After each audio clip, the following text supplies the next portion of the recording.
오늘은 하나님의 부르심, 하나님의 부르심이라는 제목으로 말씀을 나누도록 하겠습니다. 사람들은 언제 가장 불행할까 이런 생각을 해보았습니다. 여러분, 사람들은 언제 불행합니까? 여러분들은 언제 불행하세요? 여러 가지 대답을 할 수 있겠지만 저는 나라고 하는 자신이 부정당할 때에 불행하다고 생각이 듭니다. 나라는 사람이, 여러분 자신이 그 존재가 무시를 당하고 부정을 당하고 무의미하게 느껴질 때에 우리는 불행감을 느끼게 된다는 것입니다. 그래서 일반적으로는 우리의 어떤 육체적인 측면으로 본다면 육체의 폭력, 그죠? 누군가 나를 무시하고, 그죠? 부정하는 그런 폭력에 휩싸일 때 우리는 불행함을 느끼게 됩니다. 때로는 감정적으로 나에 대한 부정과 무시로 말미암아 상처를 받게 될 때에 우리는 불행감을 느낍니다. 더 나아가 의지적으로 내가 있었지만 경제적으로, 사회적으로 낙심하거나 때로는 실패하게 될 때에 우리는 자기 자신에 대하여 무의미함을 느끼게 되고, 그것이 심각해지면 스스로 생명을 끊어버리는 일로 우리는 뉴스를 통해서 종종 보게 됩니다. 굉장히 고통스러운 일이고 불행한 일이죠. 하나님이 계시다면, 하나님이 나를 사랑하시고 나를 향한 계획이 있으시다면 그것은 무엇인가? 나는 어디서 왔고 어떻게 살아야 되고 어디로 가야 되는가? 나는 왜 이 시대에 태어났는가? 나는 어떤 존재인가? 그러니까 무의미한 존재가 아니라 아주 의미 있는 존재로, 하나님의 특별한 계획 가운데 있는 존재로 우리가 살아가고 그것을 발견하게 될 때에 우리는 행복을 누릴 수가 있는 것이죠. 왜 우리는 여기 있는가? 오늘 왜 우리는 모여서 예배하고 있는가? 하나님은 우리를 왜 부르셨는가? 이런 질문에 대하여 우리가 답을 얻어야 된다는 것입니다. 그런데 세상 그 누구도, 어떤 학문도, 심지어 본인 스스로에게서라도 그 답을 찾을 수는 없습니다. 오직 여러분을 지으시고 사랑하시고 택하신 하나님에게서, 성경을 통해서만이 우리가 그 답을 얻을 수가 있다라고 하는 사실입니다. 기독교인이 되고 나서 신앙생활을 하다 보면 여러분 접하는 단어 중에 하나가 바로 이 부르심이라는 단어입니다. 부르심. 이 부르심은 우리의 삶에 의미를 부여하는 매우 중요한 단어입니다. 이 부르심이라는 단어를 영어로는 콜링이라고 부르요. 콜링한다 이렇게 말하고, 한자로는 소명이다 이렇게 불러요. 소명. 이 소자는 이제 부를 소자를 쓰고, 명은 이 명이라는 단어의 뜻이 여러 가지가 있는데 크게는 생명을 부른다라고 하는 거예요. 소명은 생명을 부르는, 생명이라는 뜻이 있고, 또 하나는 하늘의 뜻이라는 단어가 있어요. 하늘의 뜻. 그러니까 명령이 있죠, 명령. 그래서 우리에게 소명이 있다 할 때는 어떤 명령을 하달받을 때 우리는 그 소명감을 갖게 됩니다. 그래서 이 부르심이라는 단어를 크게 두 가지로 좀 생각해 보고 싶은데, 첫 번째는 생명으로의 부르심입니다. 그러니까 하나님께서 저와 여러분들을 부르신다라고 하는 것은, 소명을 주신, 콜링한다는 것은 영적으로 죽어 있는 우리를 생명으로 다시 부르시는, 다른 말로 거듭나는 역사, 거듭남의 역사, 중생의 역사가 바로 소명이다 이렇게 말을 합니다. 두 번째로는 이제 거듭난 것을 넘어 우리가 이 땅을 살아가는 동안 하나님께서 우리 가운데 부여해 주시는 하늘의 뜻, 나를 향한 하늘의 뜻, 하나님의 명령, 하나님께서 나에게 주시는 것, 다른 말로 비전과 사명, 내가 해야 될 일, 그것을 우리는 소명이다, 하나님의 부르심이다 라고 또 얘기할 수 있겠어요. 생명으로의 부르심, 사명으로의 부르심, 이렇게 정리가 되겠죠. 오늘 여러분들에게 한번 질문해 보고 싶습니다. 여러분들은 생명으로의 부르심을 받으셨습니까? 아멘. 예. 우리는 예수 그리스도를 믿음으로 말미암아 새 생명 가운데 살아가지 않습니까? 우리는 생명의 부름을 받은 자들이에요. 자, 첫 번째는 아멘을 잘하셨어요. 이제 두 번째 질문. 여러분들은 이 땅에서 어떻게 살아야 되는지 사명으로의 부르심을 받으셨습니까? 예, 아멘이 좀 줄어들었어요. 예. 생명의 부르심뿐만 아니라 우리는 사명의 부르심도 확실하게 받아야 돼. 확실하게 기술할 수 있어야 돼. 서술할 수 있어야 돼. 말할 수 있어야 돼. 네. 오늘 이 얘기를 좀 집중적으로 하고 싶어요. 저는 오늘 하나님의 부르심과 관련된 말씀을 나누려고 하는데, 특별히 오늘 본문을 통해서 하나님은 어떻게 부르시고 이 부르심과 연관돼서 우리는 무엇을 배울 수 있을까라고 하는 것들을 살펴보기를 원합니다. 세 가지 중에 첫 번째는 하나님은 우리를 부르신다는 사실이에요.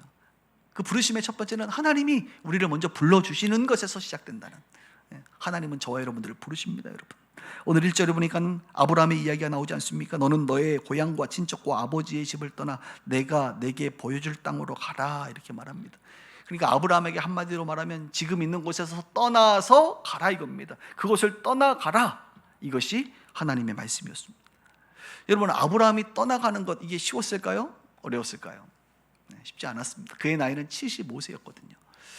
아니, 아브라함이 뭐 170 몇 세 살지 않았나요? 그러면 75세면 한 젊은 거 아닌가? 이렇게 상대적으로 말할 수 있지만 그렇지가 않습니다.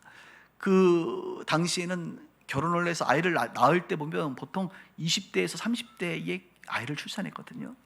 그러니까 저와 우리들 시대하고도 비슷해요. 아마 지금의 75세가 그때의 75세하고도 비슷했을 것 같아요. 조금 늙어서 오랫동안 살아갔겠죠. 75세는 여러분, 뭔가 변화를 주기에는 굉장히 힘든 그런 나이라고 말할 수가 있습니다. 그가 살던 그 익숙함, 편안함, 이제 무언가를 다 이룬 안정감을 버리고 새로움과 불편함과 두려움과 불확실한 어떤 것으로 떠난다? 나 혼자 가는 것이 아니라 고향과 친척과 아버지의 집을 모두가, 온 가족이, 내 재산을 다 정리하고 온 가족들과 친인척들을 동원해서 간다? 이게 쉽습니까? 쉽지 않아요, 여러분. 이건 결코 쉬운 일이 아닙니다. 그런데 하나님께서는 아브라함에게 나타나서 이것을 부르신 것입니다. 이 아브라함의 부르심은 제가 두 가지의 부르심이 있다고 했는데 동시적 부르심이라고 제가 표현하고 싶습니다. 아브라함을 부를 때는 생명의 부르심과 함께 동시적으로 사명의 부르심도 주셨다는 겁니다.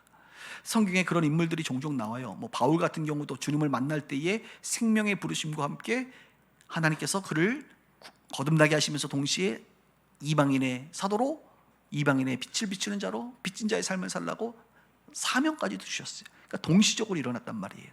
그러나 대부분은 그렇지 않습니다. 대부분은 생명의 부르심을 얻고 그 이후에 하나님과의 깊은 관계 속에서 이제 발견하게 되는 것이죠. 무엇을요? 사명의 부르심을 발견하게 됩니다.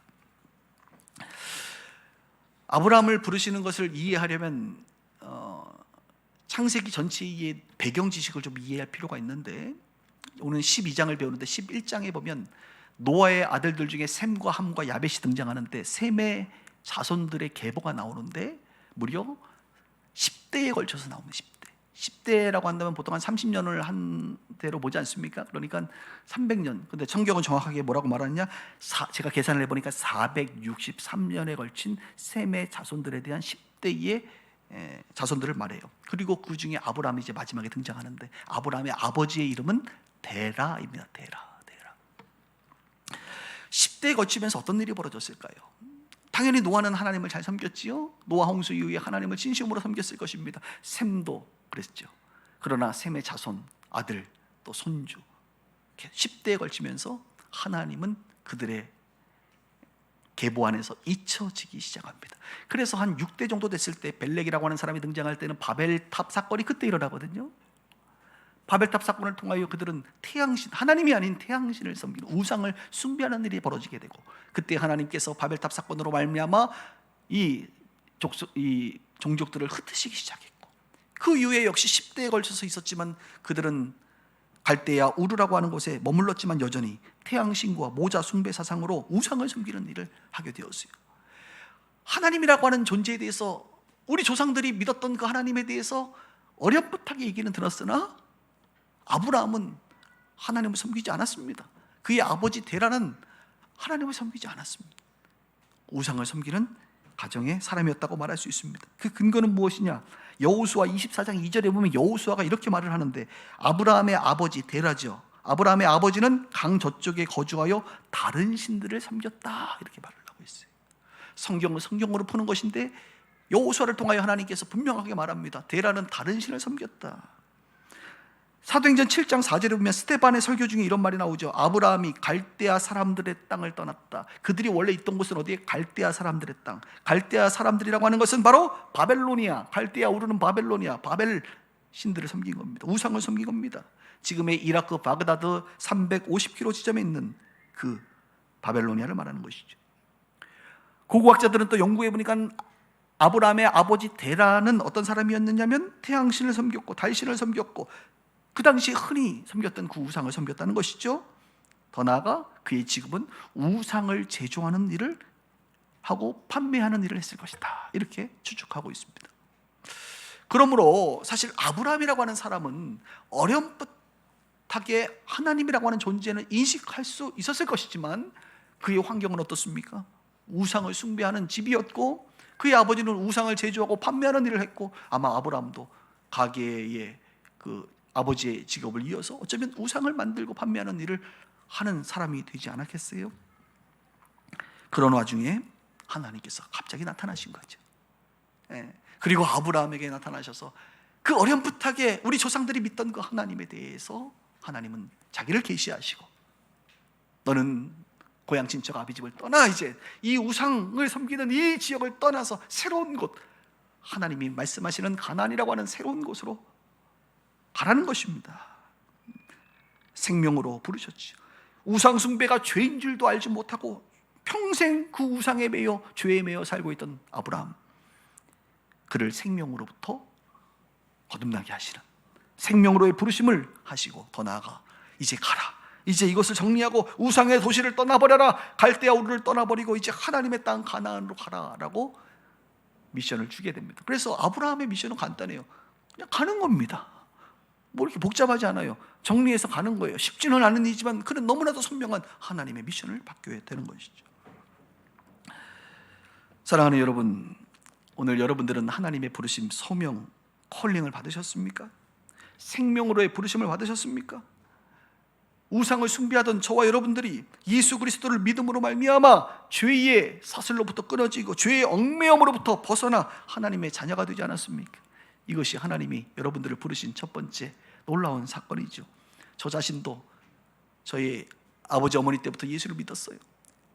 그 전에는 우리 아버지도 예수 믿기 전에는 우상을 섬겼단 말입니다. 우리 가게는 다 우상을 섬겼던 가정이에요. 우리 친가 외가를 보면, 외가는 좀 아니지만 친가는 거의 다 우상을 섬겼던 집들이에요. 지금도 예수 믿는 사람들이 많지 않습니다, 여러분. 마치 아브라함을 부르신 것처럼 우리 가정을 부르셔서 하나님께서 생명으로의 부르심의 은혜를 허락하여 주신 것이죠. 여러분, 사명으로의 부르심 혹시 이것들을 받으셨나요? 하나님께서 여러분들이 익숙했던 그 삶을 때로는 거부하게 하시면서 하나님, 여러분들을 향한 하나님의 놀라운 계획을 여러분들이 알고 계십니까? 그것을 추적하여 결국 나를 향한 하나님의 뜻이 이것이구나라고 발견하셨습니까? 그리고 그 길을, 그 사명의 길을 여러분들은 가고 계십니까? 그것이 크든 작든 중요하지 않아요. 하나님께서 나를 이 세상 가운데 태어나게 하시고 이 땅 가운데, 이 시대 가운데 태어나게 하셔서 분명한 하나님의 쓰임새와 목적이 있는데 그것을 위하여 우리가 쓰임 받는 것이 중요한 것입니다. 아브라함뿐만 아니라 성경의 모든 인물들은 이토록 하나님의 부르심을 받았다라고 하는 사실이, 하나님은 이렇게 하나님의 백성을 부르십니다. 오늘 우리는 하나님이 아브라함을 그리고 우리를 부르셨다라고 하는 사실을 이제 알게 되었는데, 그렇다고 한다면 하나님은 우리를 왜 부르셨을까? 이것을 좀 알아보고 싶습니다. 하나님이 우리를 부르신 것은 우리에게 어떤 유익이 있을까? 놀라운 유익이 있습니다. 두 번째로, 하나님의 부르심은 축복이 되는 것입니다. 축복. 2절에 보니까 내가 너로 큰 민족을 이루고 내게 복을 주고 내 이름을 창대하게 하겠다. 너는 복이 될 것이다. 아브라함아, 떠나가라. 내가 너를 축복할 거야. 너는 복이 될 거야. 이렇게 말을 하고 있는 겁니다. 영어로는 I will make, 내가 너를 그렇게 만들 거야. I will bless, 내가 너를 축복할 거야. You will be a blessing, 너는 복이 될 거야. Blessing man, blessing woman, 너는 복이 될 거야. 축복의 사람이 될 거야. 그래서 구체적으로 너를 축복하면 복을 주고 너를 저주하면 내가 저주할 거야. 그러면서 뭐라고 말해? 어떤 축복이냐? 모든 민족이 너로 말미암아 복을 얻을 거야. 할렐루야. 아브라함이 뭐라고요? 모든 민족이 자기를 통해서 복을 받는데, 이 놀라운 축복의 메시지 아닙니까? 내가 모르겠어요. 아브라함이 정말 이 말씀을 듣고 얼마나 가슴이 뛰었을까? 단순한 옆에 있는 누군가가 얘기하는 것이 아니라 그 자기 조상들이 믿었던 그 신이 얘기하는 거죠. 하나님이 말씀하시는 거예요. 하나님의 부르심, 이 부르심은 아브라함에게만 축복이 되는 것이 아니라 사실 저와 여러분, 오늘 이 시대를 살아가고 있는 저와 여러분들도 하나님의 부르심을 받는다고 한다면, 그 길을 간다고 한다면 우리도 축복이 될 수 있다는 것입니다. 갈라디아서 3장 29절은 말하잖아요. 그래서 너희가 그리스도께 속한 자면, 우리 그리스도께 속았잖아요. 곧 아브라함의 자손이요 약속대로 유업을 이을 자라. 우리가 예수 안에 속했으면 아브라함의 자손이고 유업을 이을 자요. 또 그러므로 믿음으로 말미암은 자는, 우리 믿음으로 살지 않습니까? 믿음이 있는 아브라함과 함께 복을 받느니라. 아브라함이 믿음으로 살아갔던 것처럼 우리도 믿음으로 산다면 아브라함과 같은 복을 우리도 받을 것이다. 아브라함만 블레싱맨이 아니라 저와 여러분들도 블레싱맨으로서 이 세상 가운데 많은 사람들에게 복을 끼치는 자로 하나님이 여러분을 부르셨다라고 하는 사실을 여러분 오늘 기억해 주기를 주의 이름으로 축복해요. 지금 내 모습이 아니 이 모양인데 내가 무슨 복이 되는 사람인가? 민폐나 끼치지 않으면 다행이지, 이런 마음을 갖지 마시고 여러분들이 분명한 사명의 부르심을 따라 간다면, 조건이 있죠. 간다면 여러분 우리는 그런 사람이 될 수 있어요. 하나님은 우리를 부르셨고 그 부르심은 축복인데, 그러면 이 부르심에 대해서 우리는 어떻게 반응을 해야 되느냐? 바로 아브라함이 반응했던 것처럼 세 번째로 하나님의 부르심에 순종해야 된다는 것입니다. 순종. 이 순종이라는 단어는 너무나도 쉽고 익숙한 단어이지만 이것처럼 어려운, 살아내기 어려운 단어는 없어요. 4절에 보니까 이에 아브라함이 뭐래요? 말씀을 따라갔다. 저는 이 본문을 읽으면서 좀 순간 여호와의 뭘 따라갔다고요? 말씀을 따라갔다. 여호와를 따라갔다 이렇게 말해도 되겠는데 여호와의 말씀을 따라갔다. 하나님께 순종한다는 것은 다른 게 아니라 하나님의 말씀에 순종하는 것을 말하는 거예요. 하나님은 눈에 보이지 않지 않습니까? 하나님은 영이십니다. 하나님은 말씀이십니다. 그러므로 여러분들이 하나님의 말씀을 듣게 된다면 그 말씀 앞에 반응, 그 말씀을 따라가는 것, 말씀을 따라가는 것이 하나님을 따라가는 거라고요. 말씀을 따라가는 것이 하나님과 동행하는 것이라고요. 눈에 보이지는 않지만 그 말씀이 곧 하나님이시기 때문에 하나님이 주신 그 말씀을 따라간다고 한다면 여러분 그분과 동행하고 있는 것입니다. 여러분 이게 쉽지가 않아요. 순종이. 떠나가라. 고민될까 안 될까? 난 많이 고민됐을 것 같아. 아내한테 여보 하나님이 나타나서 나 가래. 어디로? 어디로? 그러게 여기 보니까 뭐라고 말해요? 하나님께서 지시할 땅으로, 보여줄 땅으로 가래. 어디 가는데 여보? 그러게 그거 모르겠고 일단 가자. 자 따라가실래 안 따라가실래? 아니 어디 가는지를 알아야지 같이. 아니 말씀하신대. 얘들아 가자 우리. 아버지 갑시다. 어딜?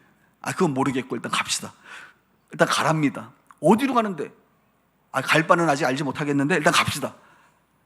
야 이게 여러분 쉬겠어요? 그래서 히브리서 11장에 보면 믿음장이잖아요. 믿음으로 아브라함은 부르심을 받을 때 순종하여 장래 유업으로 받을 땅에 나아갈새 갈 바를 알지 못하고 나아갔다. 갈 바를 알지 못하고. 여러분 온전한 순종은 뭐냐? 온전한 순종은 미래의 불확실성을 감수하고 미래의 불확실성을 품고 순종하는 거예요. 하나님은 언제든지 우리를 부르실 때에 미래의 어떤 결과들을 쫙 펼쳐놓고 너무 좋지 가자 이렇게 말씀하지 않더라고. 내가 보니까 꿈만 주셔. 항상 말씀만 하세요. 불확실성을 감수하고 믿음의 발걸음을 떼는 거예요. 떼는 거예요. 다른 말로 하나님에 대한 신뢰지요. 그분의 말씀에 대한 신뢰. 아브라함이 지금 들었던 그 말씀, 만났던 그 하나님을 흐릿하게 듣고 있던 그 우리 조상의 하나님이지만 그 순간 너무나도 강력한 확신, 하나님에 대한 신뢰, 그분의 말씀에 대한 생생함, 거절할 수 없는 부르심. 그 부르심 앞에 아브라함은 갈 바를 아직은 알지 못하지만 발걸음을 떼는 겁니다. 저와 여러분들도 마찬가지. 순종을 한다는 건 여러분 결과가 다 있기 때문에 정말 좋네요 가야겠다 이게 아니라니까요. 하나님은 우리의 순종을 요구할 때 불확신성, 미래에 대해서 아무것도 때로는 보이지 않을 때 순종하게, 순종을 요구하신다 이거예요.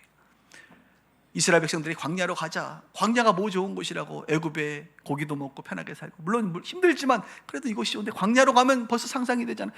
광야에 가면 물 있나요? 잘 모르겠는데 먹을 거 있나요? 다 주님이 대답하던가요? 일단 가자, 떠나자. 이제 불안한 거야. 사람들은 떠나면 며칠 가니까 물이 없는 것 같거든. 물 달라고 원망을 하는 거지. 야, 물 없잖아. 다 죽게 생겼는데 우리 광야에서 죽게 할 거야? 하나님에 대한 신뢰와 믿음을 좀 가져보지. 나 배고픈데 지금 여러분 배고프죠? 밥 식사해야 된다니까. 저 배고프거든요. 오늘 아침에 초코파이 하나 먹고 지금 이러고 있는데 밥 안 줄 것 같아? 만나를 주시잖아요. 옷이 헤어지지 않게 하시고 구름기둥 불기둥으로 인도하시고, 그 광야에 가면 아말렉 있는데 우리 갈 때 뭐 좀 연장 좀 갖고 가고 전쟁 준비 좀 해야 되는 거 아니야? 훈련 좀 해야 되는 거 아니야? 그러니까 우리는 늘 계획이 있고 다 뭔가 결론이 나고, 돌다리를 두들겨 가면서 그래 안전하겠구나 이제 가도 되겠네 발을 떼는데, 하나님이 없으면 그렇게 하셔야지. 하나님의 말씀이 신뢰가 안 되면 그렇게 하셔야지.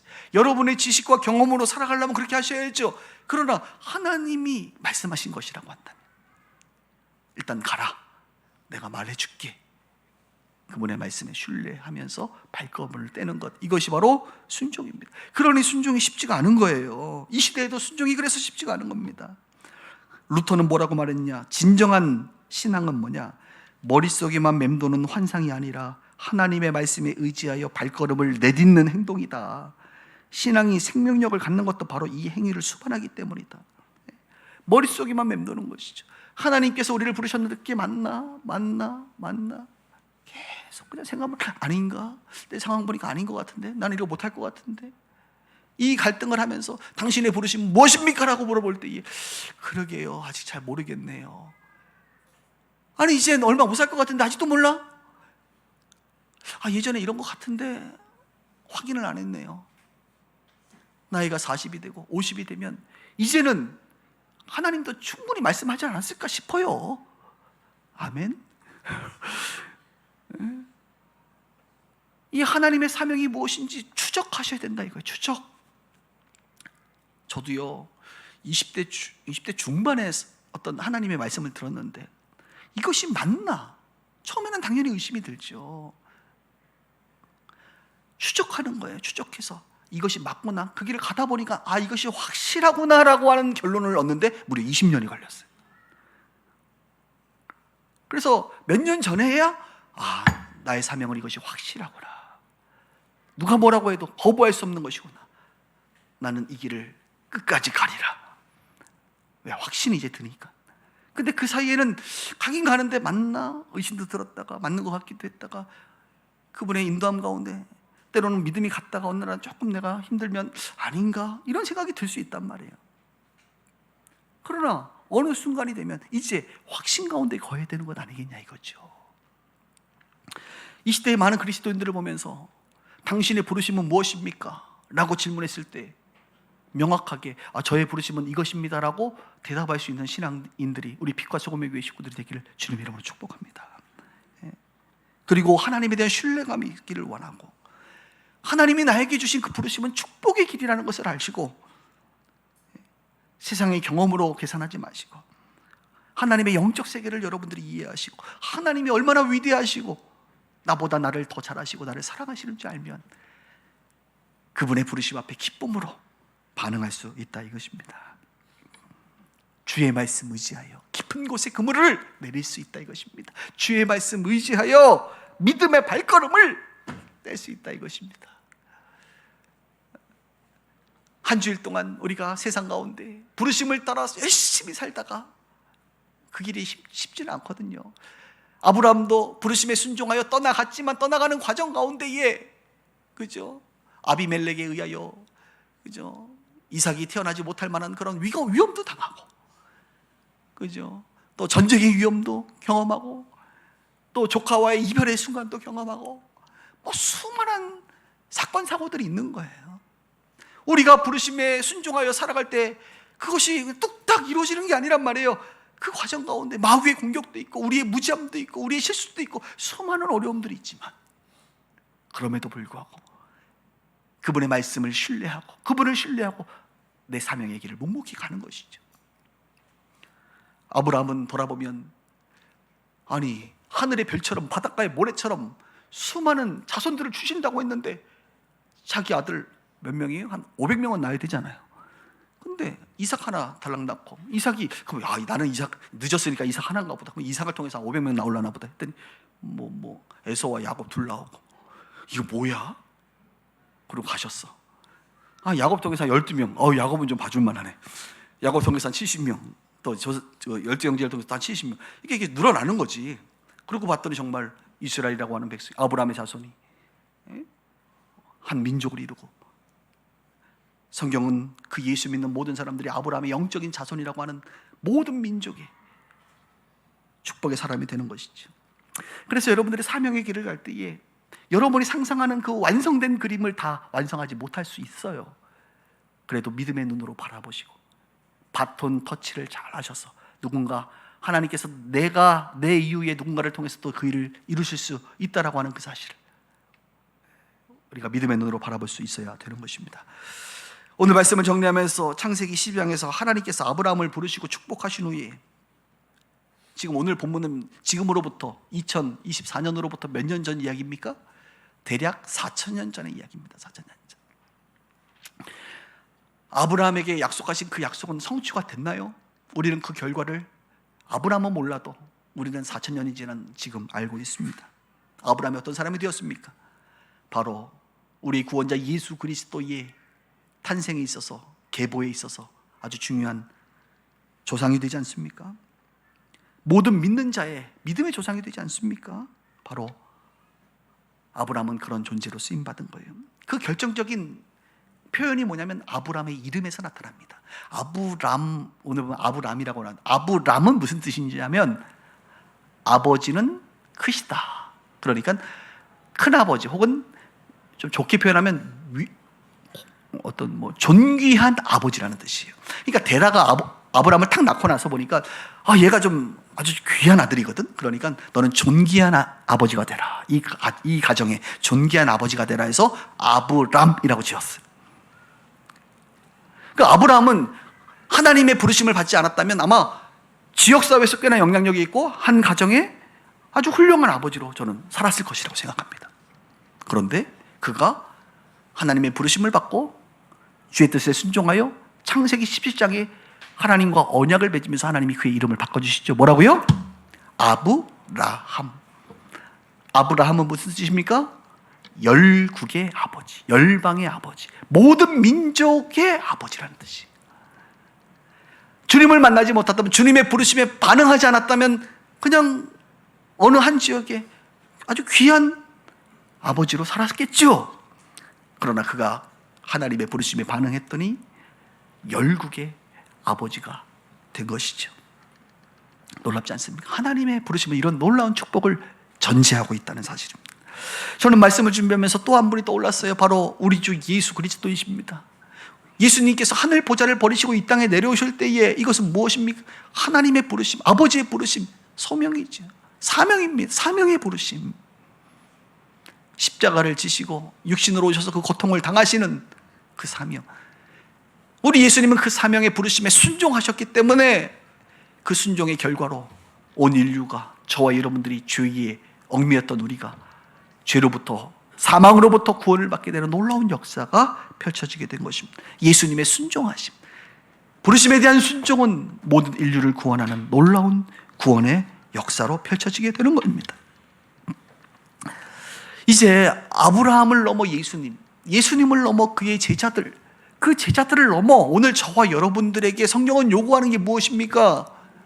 하나님께서 아브라함을 부르시고 예수를 부르시고 제자들을 부르시고 사도들을 부르시고 수많은 하나님의 사람들을 불러서 하나님의 역사를 펼쳐 나가듯이 오늘 저와 여러분들에게도 통일하게 무언가 하나님은 말씀하시고 생명으로의 부르심을 넘어 사명으로의 부르심의 자리로 초청하신다는 것입니다.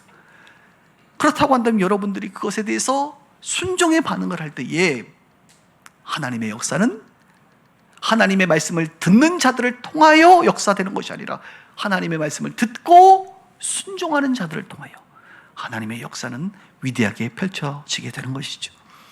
우리는 무의미한 불행한 존재가 아니라 유의미하게 이 땅에 태어나 하나님의 사명을 감당하다가 하나님을 다시 만나야 될 사람들입니다. 우리 빛과 소금의 교회 식구 모두는 이 하나님의 부르심대로 살아갈 수 있는, 한 주간 처절하게 세상 가운데 부르심을 받고 살다가 지쳐있을 때에 주일이 되어 이곳에 모여 같은 처지에 있는 저와 여러분들의 서로를 바라보며 하나님께 예배하고 위로하고 격려하고 힘을 얻는 그런 주일 예배가 되기를, 우리 신앙생활이 되기를 주님의 이름으로 축원합니다.